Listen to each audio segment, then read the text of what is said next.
டேஸ்ட்டாக சிம்பிளாக முருங்கைக்கீரை கடையில் வந்து எப்படி செய்யுதுன்னு பார்க்கலாம். இது வந்து ஃப்ரெஷ்ஷாக எங்கள் வீட்டு மரத்துலேருந்து உரிச்சிட்டு வந்த முருங்கைக்கீரை. இது வந்து நம்ம உருவி எடுத்துக்கலாம். இப்போ தான் உரிச்சிட்டு வந்திருக்காங்க. அதுக்கப்புறம் பச்சைப்பயிறு வந்து ஒரு டம்ளர் அளவுக்கு எடுத்து தண்ணியில் அலசி வச்சுருக்கேன். அதில் ஒரு 3 பச்சை மிளகாய், ஒரு தக்காளி சேர்த்துக்கலாம். சேர்த்து பருப்பு வந்து வேக வச்சுக்கலாம். இது முருங்கைக்கீரை உருவி எடுத்தாச்சு. அதுக்கப்புறம் பருப்பு நல்லா வெந்துட்டுருக்கு பாருங்கள்.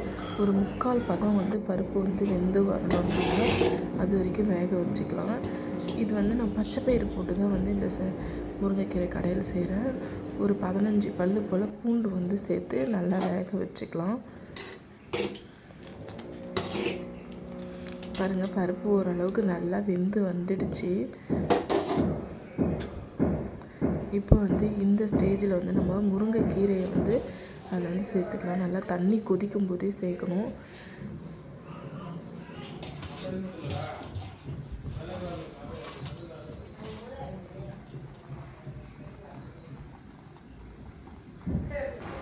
எல்லா கீரையும் வந்து நல்லா சேர்த்து மிக்ஸ் பண்ணி விட்டுக்கலாம்.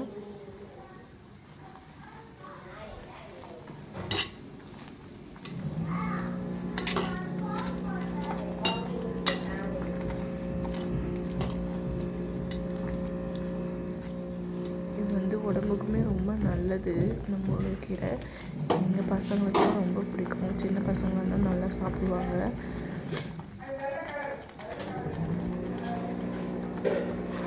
இது வந்து ஒரு 5 நிமிஷம் வெந்தால் போதும். அந்த பச்சை கலர் மாறாமல் நம்ம வந்து எடுத்து கடைஞ்சிடணும். அப்போ தான் வந்து டேஸ்ட்டு வந்து நல்லாயிருக்கும்.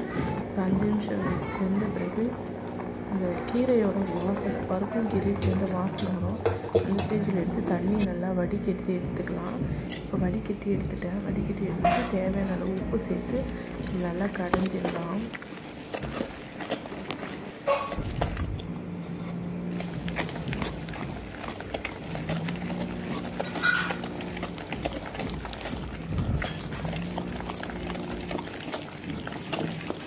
நல்லா கடைஞ்சி எடுத்துக்கலாம்.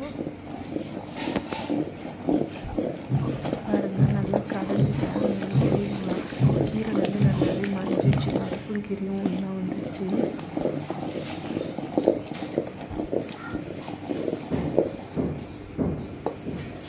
நல்லா கீரை மஞ்சள் வந்துடுச்சு. இந்த சைடு நம்ம ஒரு தாளிப்பு கொடுத்துக்கலாம்.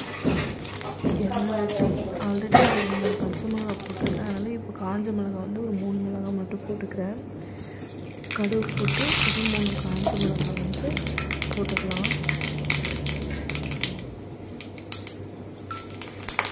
போட்டு தாளித்து இது வந்து கீரையில் வந்து சேர்த்துக்கலாம்.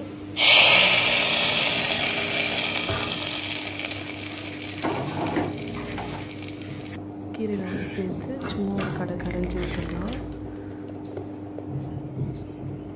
இப்போ வந்து இந்த பருப்பில் இருந்து தண்ணி வடிகட்டினால அந்த தண்ணியை வந்து இந்த கீரையோடவே சேர்த்துக்கலாம். ஒரு கடை சேர்த்து நல்லா மிக்ஸ் பண்ணி விட்டுடலாம்.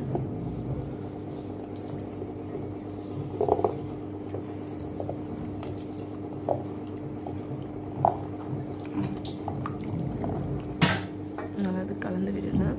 ஸோ டேஸ்ட்டான முருங்கைக்கீரை கடையில் வந்து ரெடி ஆகிடுச்சு. நீங்களும் ட்ரை பண்ணி பாருங்கள், நல்லாயிருக்கும். லைக் பண்ணுங்கள், ஷேர் பண்ணுங்கள்.